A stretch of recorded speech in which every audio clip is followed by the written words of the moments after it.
so I make a reservation for forward-looking statements. So, Saniona, investment highlights. We are listed at Nasdaq Stockholm. We are a Danish company. We have a market cap about 500 million Swedish crowns today. And at the end of June, we had 84 million in cash, including proceeds from a right issue we did this summer. We developed drugs for the disease of CNS and then eating disorders. We are in this fortunate position that we have two drugs which works in their respective target population. One of them, tesofensine, we expect to be launched in Mexico next year by our partner Medix following a phase 3 study they did here last year. And then we have tesomet, which is also based on tesofensine. And this product we are developing for eating disorders in Europe and US. We have proof of concept in Prader-Willi syndrome in adult patients, and we know that this product also works in Prader-Willi, like the mechanism of action also works in hypothalamic obesity. So this is the product we are focused on developing ourselves. In total, we have 5 programs in the clinics right now, and then we have a group of 25 scientists who are working in the labs, who are very efficient with the platform, generating 4 drug candidates over the last couple of years. 2 are pursued internally and 2 with partners. We have a number of partnerships, and we have a long track record in doing that. So just the Medix, they are going to launch tesofensine for obesity next year, they expect. The deal here, we entered into collaboration with them. They got the commercial rights in Mexico and Argentina.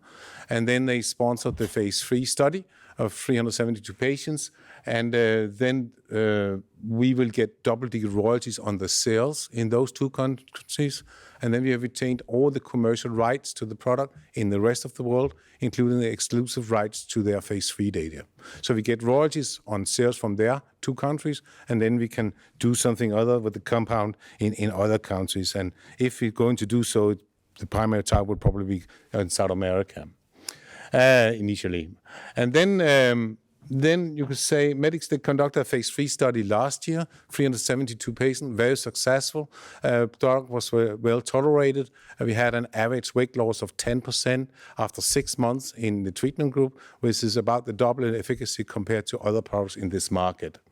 And they are convinced, they're in close dialogue with the regulatory agencies in Mexico, and they're convinced that they can commercialize the product based on these data next year. Once they have got approval in Mexico, they will file for application in Argentina, since Argentina use FDA as Mexico as a reference country. And basically that happens with most countries in South America. So tesofensine has proven to is reducing food intake, and it also increased the energy spent in the body. And it has had a dramatic weight loss in patients. It is well tolerated. It's been tested in 1,800 subjects so far, and well tolerated and safe. You could say that the only problem with this product is that the patent has expired. It took too long to get there. And so the compound patent expired before we got there. In Mexico, we will have data protection for 5 years, and then there's also some formulation patents.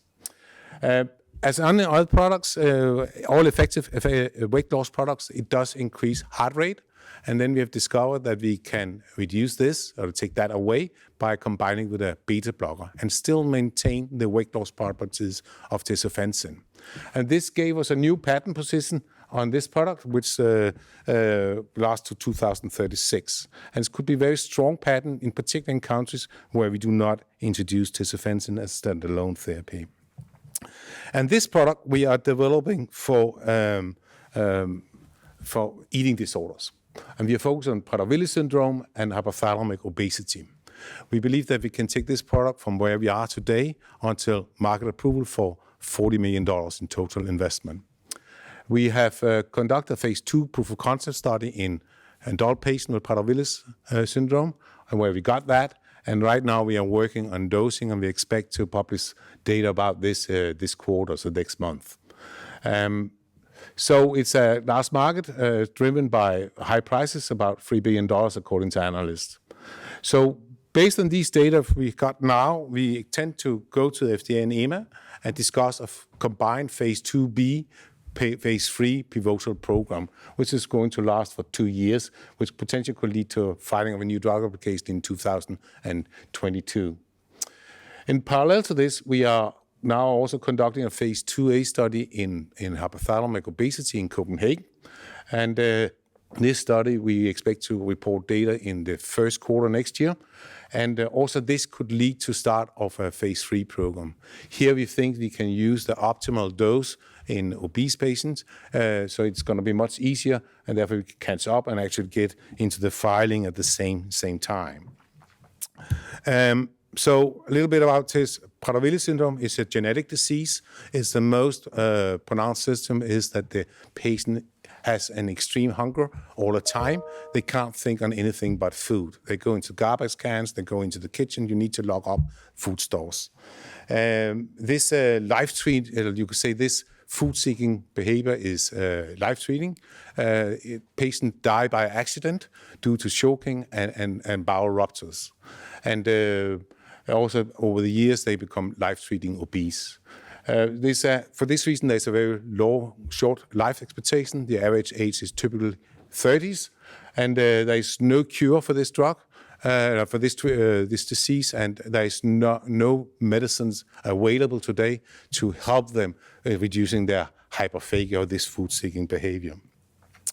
It's a rare disease. We estimate that it's 21,000 patients in US and Europe combined. So the market is really driven of premium pricing in ultra-rare diseases. And analysts who have been looking into this have estimated that if you have a drug which works in this indication, you could get then $150,000 per patient per year in the United States and somewhat lower in Europe. And this is where the market comes from. So this slide summarizes, you could say, our work in this indication. We got proof of concept, which we announced in 2018 in adult patients. We saw in this study that we took completely away this food-seeking behavior. So it was measured by a hyperphagia score, which went from 10-11 down to 0 over 3 months of treatment. So they stopped stealing food, they didn't go in garbage cans at night, and so forth. And then it correlated with a weight loss in this patient group. So very, very robust result. It was never seen before that you could take that away in this patient population. But the problem we had here was that some of the patients did not tolerate the drug that well. What we saw was that the plasma concentration was 3 to 4 times higher than we expected when we gave them the standard dose, or the optimal dose for obese patients. We have then been working with teenagers to find a lower dose where we are reaching the target level. And we have, over the last 9 months, done that. We started at a very low dose, 0.125 milligram per day, a quarter of dose given to adult patients. And over this, you could say the last quarter, we have given them half a dose of 0.25 milligram. At this quarter of the dose, then we saw that the drug was well tolerated, but we didn't reach the plasma concentration where we know tisofensin will be effective. And therefore, we didn't see the efficacy we were looking for. At 0.25, we believe we will get there. Then we should get to the same level as we've seen in obesity in obese studies. And this is what the data was coming out on. And we are starting to see, what we hope to see here is that the product is well tolerated, and also that we will start to see some efficacy, in particular on the hard endpoints on weight loss. So the conclusion for our side is that it's a drug which is very promising in this indication, and we think that many patients will have the optimal dose of 0.25 milligram per day, but some patients may benefit for having a higher dose. And what we then will take is, based on these data, to the FDA and EMA and discuss this phase 2B, phase 3 program we are talking about. And the thinking we have about it is to start with a phase 2B pivotal study, 6 months with 3 arms for 6 months treatment, where one arm will be a 0.25 milligram fixed dose, And then in one arm, we will have a flexible design where they start for 2 months at 0.25 milligram. Then they are allowed to be treated up at doctor's choice to say 0.375 and even 0.5 and perhaps down again. And then we have a placebo group. And the goal here is over these 6 months to see that we actually can get a better management of the patient, but such a flexible design. Based on that, after this 6 months treatment, then we will start up the confirmative phase 3 study with 2 arms, where the dosing arm will be either the fixed dose or the flexible design, as we just talked about. And the total, we think you see, is 2 times 6 months, and then there will be open label extension for each treatment or for each trial, about 6 months. And we think that actually the largest study will be the pivotal phase 2 study, and combined we expect about 200 patients in these studies over a 2-year period. So this is what we are planning to do here, following the ongoing activities. As said, we are parallel working with the hypothalamic obesity. This is an acquired disease, so it's not a genetic disease as WPS. 90% of the patients acquire this disease following the surgical removal of a benign brain tumor called craniopharyngioma. And this tumor is situated very close to the appetite center, or either the tumor itself or the surgical procedure results in a damage to the hypothalamic center. And then patient cannot feel this satiety, just as Prader-Willis patient, and get into the same problems as them and getting very obese in a very short time. The market is somewhat smaller than half of the Prader-Willis market, but still quite interesting, and primarily because of fewer patients. So the pricing regime will be the same, the market characteristic the same, the very few treatment centers, so we can reach with a very small sales force. So the phase 2 study is done with Rigshospitalet in Copenhagen, and this will comprise up to 25 patients. They're treated for 6 months in a blinded study, and then in an open label extension for another 6 months. So a total of 1 year. We expect to have the results from the blinded study in the first quarter next year. And these patients will be given the optimal dose for obese patients. These patients are born normal, they have normal body composition, normal height, normal bone mass, normal muscle tones, and so on. And therefore, they just have the same dosing.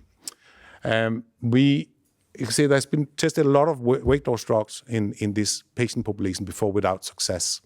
The only product which really has shown an efficacy in this patient population is sibutramine, which is now withdrawn, and in phase 2 studies.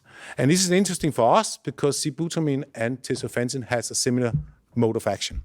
Tesofensine is just double as effective as sibutramine, and then it does not have the side effects which led to the withdrawal of sibutramine from the market. So it's an obvious indication for us to go for. And as I said, we will have these data coming out in first quarter next year, and then we think we can take this forward to discussion with the FDA and EMA about the phase 3 program. Perhaps phase 2B similar to the study we just did. So this is showing our internal pipeline. So on top you have Tesomet, which we are developing for those 2 eating disorders, and where we have coming results in September for the Prader-Willis and in first quarter next year for hypothalamic obesity. On top of that, we have SAN711. This is ready to start phase 1 clinical trials for itching and chronic pain. It's a complete new, concept, which could be first-line treatment for the tens of millions of people who have no benefit of the existing drugs on the market.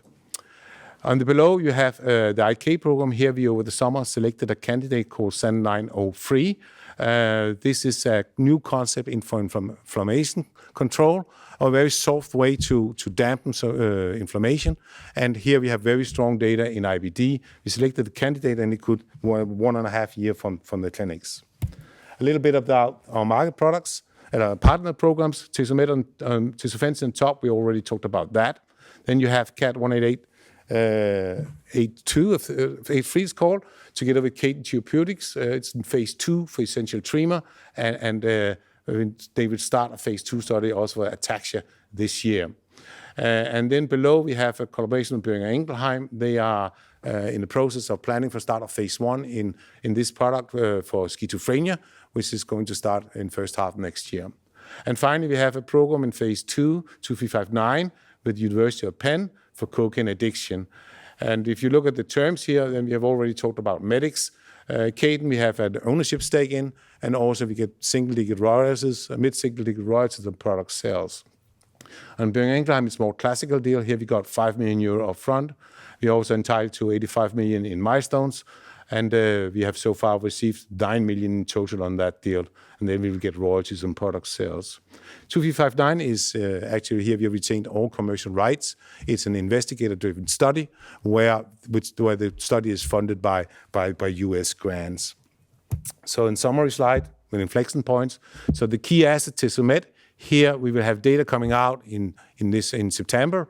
This will lead to discussion with the FDA, EMA about the phase 2b pre-program, and then also in Q1 next year we will have the hypothalamic obesity data. When it comes to tesofensine, here we will see royalties starting coming into the company when they launch the product in 2020.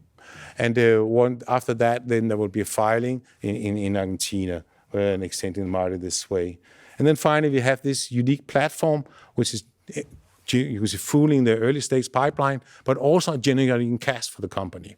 So our discovery activities have actually been profit-giving since we started, and even has supported our own activities in the clinical side. Thank you.